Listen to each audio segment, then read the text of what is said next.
Hey, John, welcome to the show. Thanks for inviting me, Jason. Yeah, excited to have you on. Tell us who you are, what you do. So I'm John Rivers. I'm a co-founder and co-owner of an agency called Marketeering.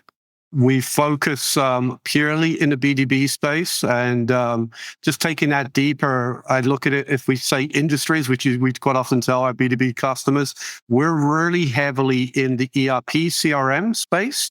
That's where we support the partners and what we call ISVs, add-on solutions that are adding on to those ERPs. And at the same time, I would take that down even deeper, is that we spend a lot of time in the Microsoft ERP CRM space. That's where we really spend most of our time, not limited, but that's where we have most of our clients. Awesome. And how'd you get started? Was this by accident or? That's also a funny story, right? So how did I get to where I am? I always like to go back a step. I actually trained as a developer, got into development, started to realize dev was not the place for me. Ended up migrating into help desk, running help desk consulting. A company I joined was in the ERP space. So I worked heavily in that, ran a team when I came over to the US and the UK. And as I grew with that, we then suddenly had a little bit of a problem with the product we had, is that the company that we were connecting to suddenly got picked up by Oracle. And that just messed us all up. I then worked with some developers to actually go out there, build some integration into the Microsoft ERP space, and then really help grow from a pre-sales channel side, that ISV to be well known. Then I jumped into another ISV, ran all their channel. And this is a long story, right? So at the end of the day, but eventually, as I was working for that last ISV, I had to do a lot of marketing myself. I got out there, used a lot of social media. It's funny, we hear going around today the word social selling. I feel like I was doing that 15 years ago when LinkedIn was new, where everyone uses a resume, and I built it out. From there, I left that organization and then realized that a lot of the people that I knew and worked with in the partner ecosystem really needed help at that time with social media. So I actually kicked off another agency at that time. And then during COVID, joined forces with my partner in crime, Dan Sager, and we kicked off Marketeering to really grow the business and focus in this ERP CRM space. So probably by accident, but yeah. Yeah. I started off as a developer, but the problem with me starting off as a developer, because that's what my degree was, but I just sat by really smart people and I outsourced all my programming work. So when I did get a job as a programmer, I was like, what the hell is this? Way to go. Yep. And I was always more of a creative, like a designer. Like I was a cartoonist. I loved design. But when I met my old business partner, he was a programmer. So I was like, look, you do the programming, I'll do the design, and let's see where it takes us. So my first ever job, everyone knows what fonts are when they're using Word and other stuff. I actually worked for a company that actually produced fonts. This goes back, and this probably starts to date me very quickly. Back in the days of laser printers, used to have these cartridges that used to plug in. We used to develop probably the most of those around the world. HP was a big client of ours, as well as others. So I had to be creative in that role. And I think it just kept on wanting to come out. And then when I got the opportunity, it came out. That's awesome. What are the stages you felt like you guys went through when you started the agency to where you're at now? Like, how many stages do you think you've gone through? I would say we've gone through the good times and the bad time stages, good growth, and then it slows down and go backwards. And then you take a step back, but then you take 2 steps forward. And I think we've just gone through that again this year.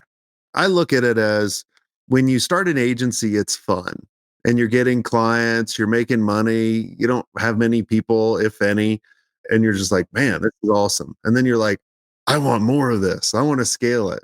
So when did you guys go through kind of the bad times where you felt like you did 2 steps back? Walk us through that. I think it's one of the learning curves I think we went through was at the end of the day is you take on some good sized clients, and then over a period of time, you're being successful with those clients. And then they decide that they're actually going to take someone internal. And that could then change the relationship because it could be either of the following. It could be that they hire someone that has so they hire a director of marketing or just even a marketing manager.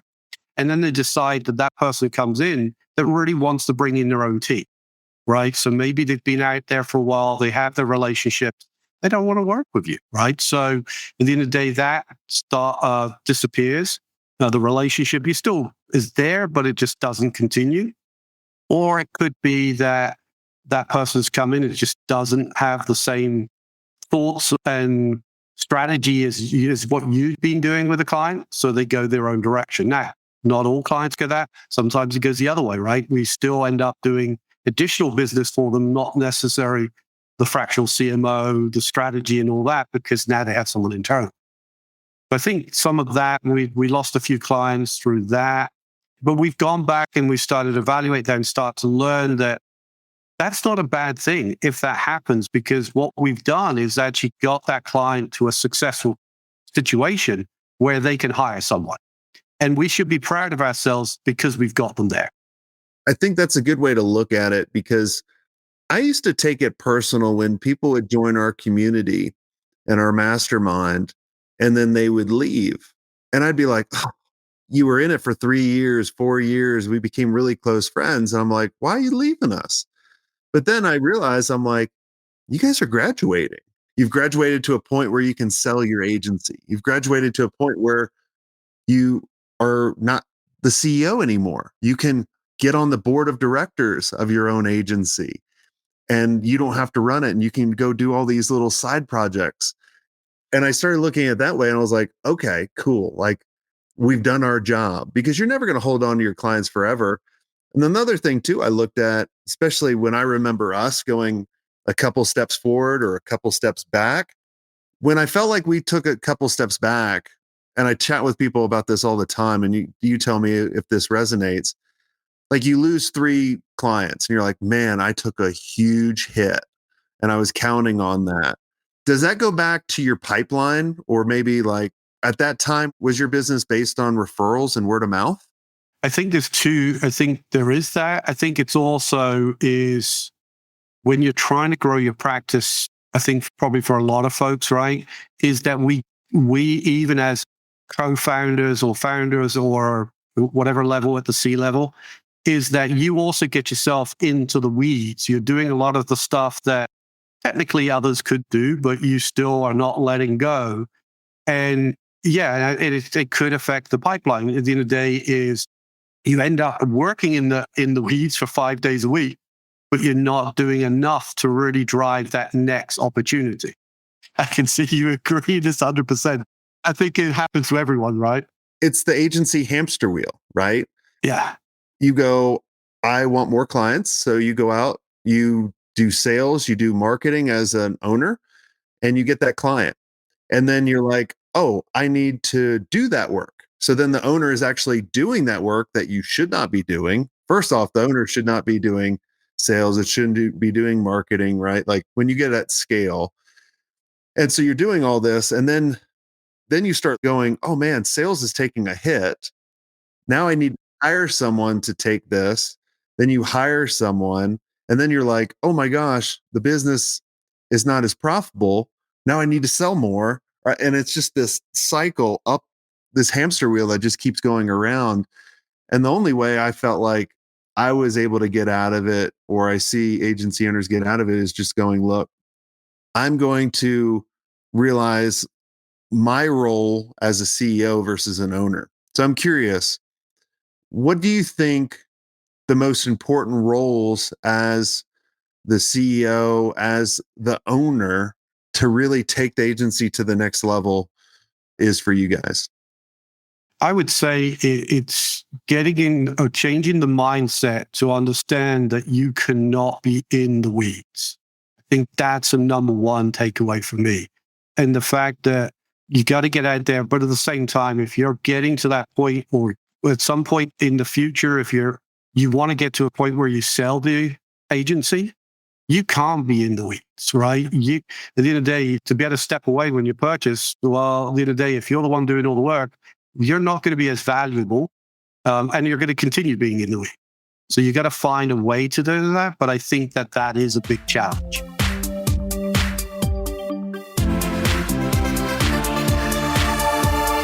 Hey, agency owners, if you're sticking with one platform for every project, you're probably stuck in a growth bottleneck. More clients means more hires, which adds noise and cuts into profits. To break the loop, you need a more flexible tool that doesn't stretch your resources. Now, Wix Studio is a smart addition to your agency's toolkit. Intuitive by design, your team can quickly master the platform and focus on the work that matters the most. Now, with robust native business solutions like booking, e-com, and events, you can take on any project at any scale without adding cost to third-party plugins. Plus, Wix Studio is a low-maintenance platform, meaning you can redirect client budget toward real growth initiatives. Think more value for your clients, steady income stream, and stronger relationships. Scale your agency at wixstudio.com.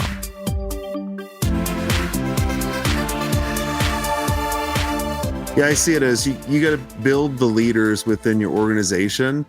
Right. Right. And the most important thing I have to do is I have to set the vision and have to communicate it to the whole team. This is not like it's not like a retreat.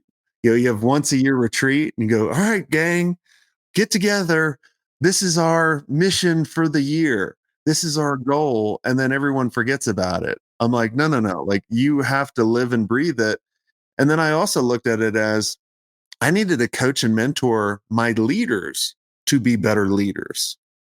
When I started doing that, then it enabled me to have freedom. And I remember going through this. I would go into like a meeting and be like, go into a creative meeting. No, Jason, we don't need you.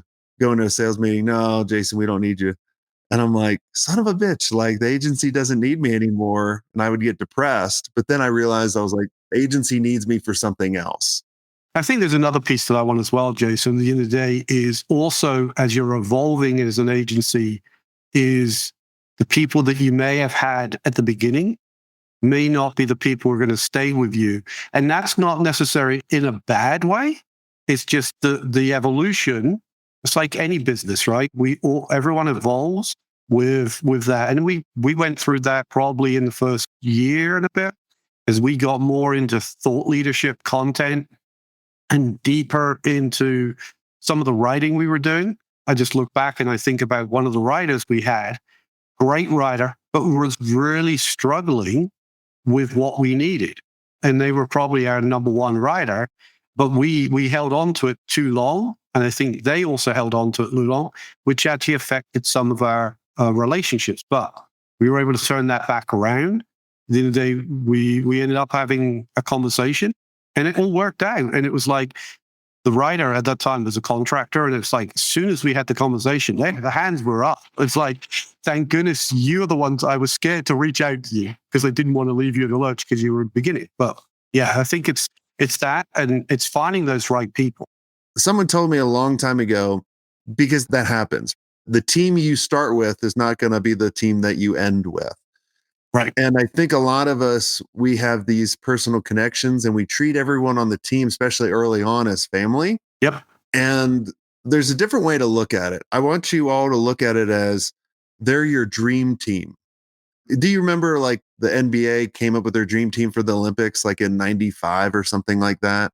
I don't know it fully. I mean, growing up in England, we didn't really. I mean, for me, I'm more of, okay, we'll say it correctly. I'm a football fan, not a soccer, but here. So that's probably more. But I can understand where you're going. You sure your accent sounded like you were from Mississippi?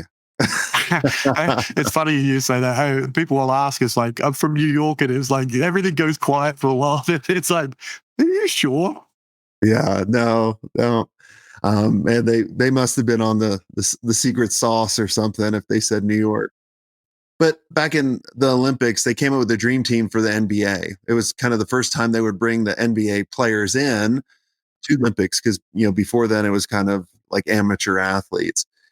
And that's kind of how I look at teams now is they're not my family, even though I kind of treat them like family and they're friends and like I'll do anything for them.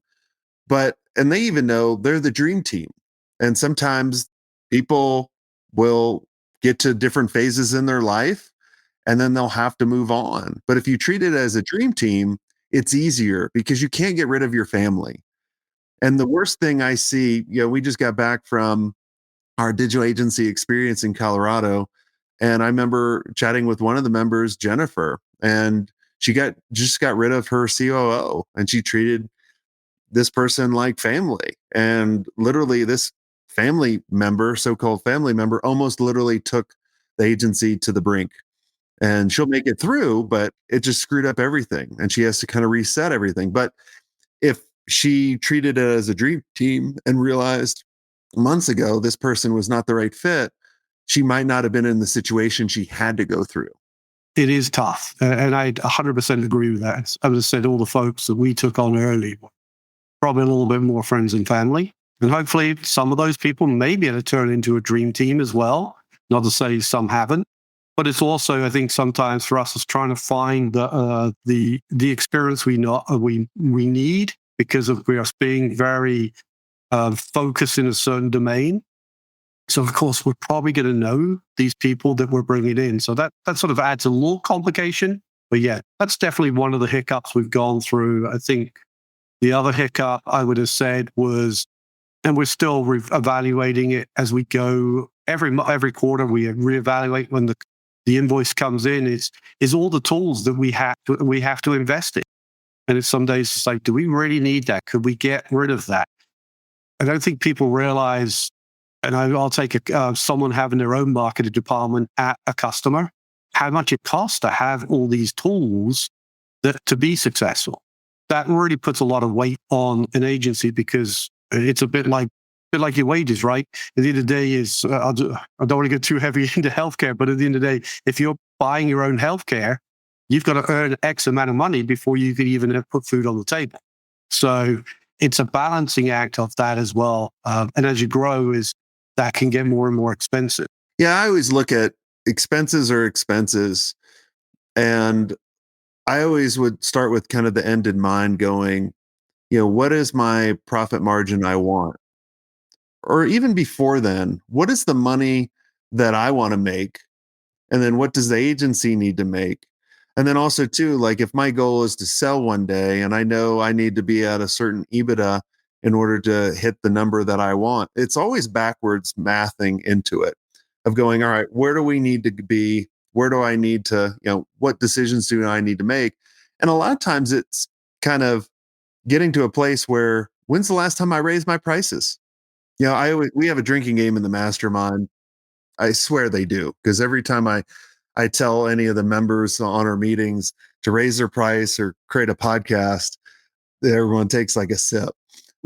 And at the end of the day, it's kind of like raising your prices and charging enough a lot of times fixes that, right? Like if your expenses are X, paying a ton to all these softwares and these resources and all that kind of stuff, yes, you should evaluate that of going, which is the must, which is the nice to have, which is one that we don't need, right? You should do that on a quarterly basis. Totally agree on that. But, even before that, it's like, am I charging enough? I see like agency owners and agencies we look at, their margins are so slim that, one little thing happens, they're in the negative or they're just breaking even. I'm like, you need to charge way more. And then they'll typically say, well, my clients want to pay that. Well, you need new clients. Yeah, I mean, we've definitely go through that with some of the campaigns we do. And it's always I would say a little bit of a challenge because some of it's also trying to use that as a door opener for that client to come for a longer period and then we can actually get to earning some better money from it. But also going back and also just overviewing and looking at what your expenses are. So one of the things that we learned early on was there was a client we were working with that we were doing all the content writing, we were supplying it to them. 12 months later, they came in and said, look, none of this is getting ranked by Google. It's like, okay. So we started to delve in. We did some SEO auditing, only to find out is every piece of content that they are posted, they'd put no index on it. So at the end of the day, Google was never going to pick up the stuff. So at the end of the day, it's like they really messed themselves. So from that point onwards, we always run SEO on any client, even that we're not offering it as a service. We want to keep an eye on, hey, are they tracking at the end of the day? So I'm just taking one small piece of the analytics that we want to do to make sure that we're being successful. But one mistake we probably did earlier on is that we didn't include the cost of that service, right? Even that we weren't necessarily showing the customer it, we're in an indirect way because we wanted to keep an eye on to prove we were successful. I would actually tell you to tell people that, or because I'm all about going to a client and getting my foot in the door. But I would tell them, I'd go, look, I'm willing to take it on the chin on this one just to prove ourselves to you. Our prices are normally this big. I'm not saying raise your prices on all your clients right away. I do it in phases. Like one of the mastermind members, Dean, he was kind of in this situation. And I told him, I said, look, any of the new prospects coming in, you're going to raise your prices. So then when you're double the amount of your current clients, then you can go to your current clients. If they call you on your bluff, you can get rid of them. And usually what happens is you have all your new prospects, they pay you double. I'm just using that as an easy example. Then you go to your existing clients going, hey, we're doubling our prices. We haven't raised prices in 10 years. It's going to be this. You have this amount of time to decide. Usually what happens is about half of them will say yes, the other half will go away. So now you have less work for your team, more profitability, and then the difference makes up. But with Dean, all of his clients said yes. So he made $76,000 more a month in reoccurring revenue by doing this. Yeah. And it's like, cool. Now we have some money to go do stuff, to invest back in the agency, to tell that great story. And then the cool part about this story with Dean, I think 12 months later, because he was so profitable, he sold and got an 8x multiple. Yeah. Good 8x is a good number. Yeah. I mean, we've been going through that this year, is finding where we can start to lift up. I think that also sort of leads in, I think, depending on the ecosystem you're working in, is knowing when to turn down clients as well. Right. And I think lifting pricing up to where it should be will sometimes turn away those folks. But at the same time, as you talk to them, right, and you start to learn, or even if you do take them on, don't be scared to walk away. I think that's one of the things we've as a team probably learned, at least in the last. I did it previously in my other agency, but probably didn't do it because we were early. Should have listened to myself earlier on, and now we're probably listening to that more. Yeah, you definitely know when you reach another phase in your business when you actually get selective and you actually live it, not just the fake, the fake. Well, we only take on certain clients, but when you get selective, you've reached that next level, which is great because now you're saying no to the wrong thing, so you can have the ability to say yes to the right one. So coming in, so well, John, this has been amazing. I want to thank you for coming on the show. Is there anything I didn't ask you that you think would benefit the listeners listening in? I think at the end of the day, we had a good conversation there. I would go back to your comment just now. It's like, when you've got to a certain level about saying no, don't be scared of doing that early on, even if it puts your profitability to be tight, because I think doing it early on actually is more beneficial as well. Yeah, exactly. Well, awesome. Thanks so much for coming on the show. And for everyone listening, if you guys, we just put out advanced training for agencies on generating more leads, converting at a higher percentage, building a self-driven sales team, and a whole lot of other cool free resources. That's totally free. If you go to swank.it, it will take you to that page. So go to swank.it. And until next time, have a swank day.